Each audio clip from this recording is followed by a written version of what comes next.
Well, Twitter, yeah. I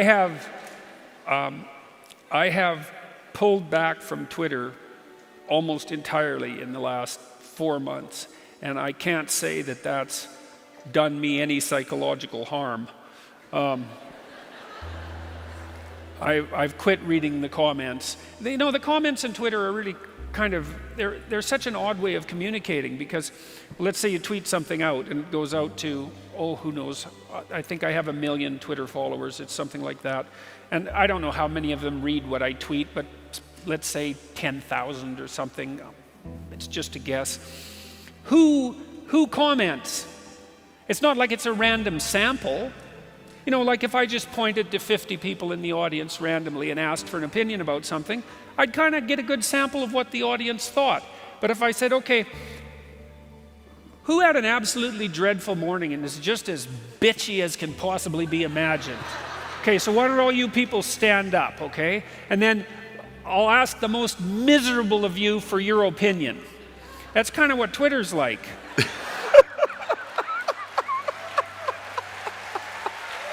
So it's a form of pseudo-information. It's like you're communicating with people, and you respond to it like you're communicating with people because, well, you're accustomed to communicating with people, and so that's how you respond. But you don't know what the hell's going on with the person who's commenting. You don't know if they are even real, if they're hiding behind some false pseudonym, or if they're trolling, or like I said, if they just had an absolutely miserable day and need to, throw a dart at someone to alleviate some of their stress. And that's a problem with social media in general, all these new communication technologies that we've evolved. We really have no idea what they're doing to us. When I was a teenager, I did, God, if I had to write a book about the stupid things I did when I was a teenager, it'd be a very thick book. And it'd be a worse book if there were photographs accompanying it. But I had this advantage that young people today don't have, which was, well, when my day of stupidity was over, I could go home and it was not there. Like it wasn't on Twitter, it wasn't on Facebook. There wasn't 20 of my friends communicating to me about, what foolish thing I did at the party the night before. And young people now, they're just followed by paparazzi, essentially, constantly. And I've watched that with the young teenage daughters of many of my friends, because my kids were a little too old for that to actually have happened to them. But God, it's miserable. Certainly, I don't think Twitter is a good thing for my sanity. Twitter is so contentious.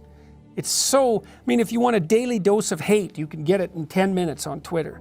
If I post something, there's a number of comments about whatever I posted, and 1 out of 4 of them is brutally rude and obnoxious, as nasty as it can possibly be.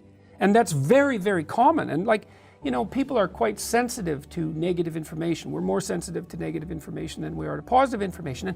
And I'm not complaining. I don't have to use Twitter. It's a completely voluntary choice. And I'm certainly a massive beneficiary of the existence of social media. So I'm not complaining about it. I don't have a right to complain about it. But it exists in absolute contrast to my experiences in the world. It's not like I'm walking down the street and 1 person out of 4 jumps out of an alley and curses me. I haven't had a single negative interaction with an individual. That's not true. I met one really drunk woman in Dublin, and she called me a wanker. But I've had thousands of interactions with individual people on the street, let's say, in airports and so forth, in the last 6 months, and every single one of them has been overwhelmingly positive. So that's reality. Then I go into Twitter and it's like, oh my God, it's just brutal. Does it really bother you? It is literally the case that, although it's been a little better over the last 3 or 4 months, for about 18 months in a row, I was at the center of a scandal that could have taken me out at least twice a week. So constant, non-stop scandal of one form or another. And so that took a lot of juggling and management to see what was going on, and I was paying attention to social media and trying to figure out how to respond in the press and on YouTube and on my blog and all of these sorts of things, trying to learn how to do that. And so it's been an obsessive learning experience, let's say. YouTube has served me very, very well. My blog works out very well for me. The podcast, I have a podcast, it's very popular. That's worked out really well.